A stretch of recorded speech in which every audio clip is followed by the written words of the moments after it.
It was a cold October evening when Daniel Carter, a 17-year-old student, stayed late in the school library. Outside, the wind rattled the windows and the old building creaked like it was alive. Daniel was finishing a history project when suddenly his phone vibrated. A message appeared on the screen from an unknown number. "Don't leave the library." Daniel frowned. It had to be a prank. None of his friends were even here tonight. He looked around the silent room. Rows of dusty bookshelves stretched into the shadows. The librarian had already left, and Daniel was the only person inside. He typed back, "Who is this?" A few seconds passed. Then the reply came, "If you leave, you won't make it home." Daniel felt a small chill crawl up his spine. He laughed nervously and stood up anyway. The idea that someone could scare him with a text was ridiculous. As he packed his backpack, another message arrived. "I'm serious, it's already inside." Daniel froze. Inside? He slowly looked around the library. The lights flickered once, buzzing softly. The long hallway between the shelves looked darker than before. "Okay, not funny," he whispered, though no one answered. His phone vibrated again. "Third shelf on the left. Don't look." Without thinking, Daniel turned his head toward the shelf.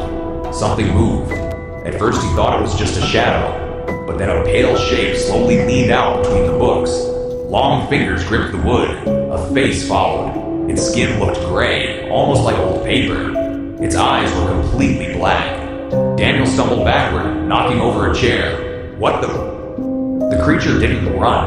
It didn't speak. It only stared. Then Daniel's phone vibrated again. "I told you not to look." His hands began shaking. "Who are you?" He typed quickly. The reply came instantly. "I'm you." Daniel felt his stomach drop. "That thing is coming for you. It always does." "What are you talking about?" He whispered to the phone. Another message appeared. "3 years from now, you'll understand. Tonight is the first time it finds you." The creature slowly stepped out from the shelf. It moved strangely, like its joints bent the wrong way. Daniel ran. He sprinted through the library, his footsteps echoing across the empty halls. The exit door was just ahead. His phone vibrated again while he ran. "Don't open the main door." But Daniel was already there. He grabbed the handle and threw it open. The wind outside howled, and standing on the steps was the same creature. Daniel slammed the door shut, breathing heavily. "How is that possible?" he gasped. Another message. "It learns. Every time you make a choice, it remembers." Daniel ran deeper into the school building. "Then what do I do?" He typed desperately. For a moment, no answer came. The creature's slow footsteps echoed behind him. Step, step, step. Finally, the phone vibrated again. There's only one way to stop it. How? Daniel stared at the screen as the final message appeared. Send this message.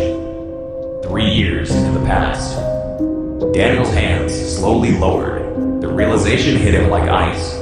3 years from now, he would be the one sending the warning. He would be the unknown number. He looked behind him. The creature was closer now, its black eyes fixed on him. Daniel slowly picked up his phone and opened a new message. He typed the words carefully. Don't leave the library. Then he pressed send, and somewhere in the past, another phone began to vibrate. Daniel pressed send. For a moment, nothing happened. The creature stood only a few meters away now, its long fingers dragging across the floor with the dry scratching sound. Its black eyes never blinked. They stared directly into Daniel's. Step, step, step. Daniel's heart pounded so loudly he could hear it echo in his ears. He looked again at the message he had just sent into the past. Don't leave the library. Was it enough? His phone suddenly vibrated again. A new message appeared, but this time, it wasn't from the same number. It was from his own phone number.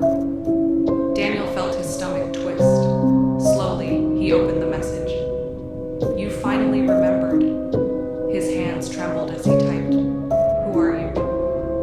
The reply came almost instantly. I told you before, I'm you. But much later, Daniel swallowed. Did I stop it? There was a long pause. The creature suddenly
unnaturally fast.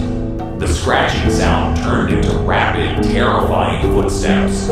It was chasing him. Daniel jumped over a fallen chair and ran toward the desk. The creature was gaining on him. He could hear its breathing now, slow, wet, and unnatural. His hand slammed onto the red fire alarm switch. Beep, beep, beep. A deafening alarm filled the building. Red emergency lights began flashing. The creature suddenly stopped. Its black eyes widened slightly. All the doors in the hallway slammed shut. Daniel backed away slowly. Did it work? He whispered. His phone vibrated again. He opened the message, but this time, there were only 2 words. Look behind you. Daniel froze, very slowly. He turned around. The creature was no longer trapped across the room. It was standing right behind him. And then his phone received one final message. This is where the loop begins. The lights went out, and somewhere in the past, a phone began to vibrate again.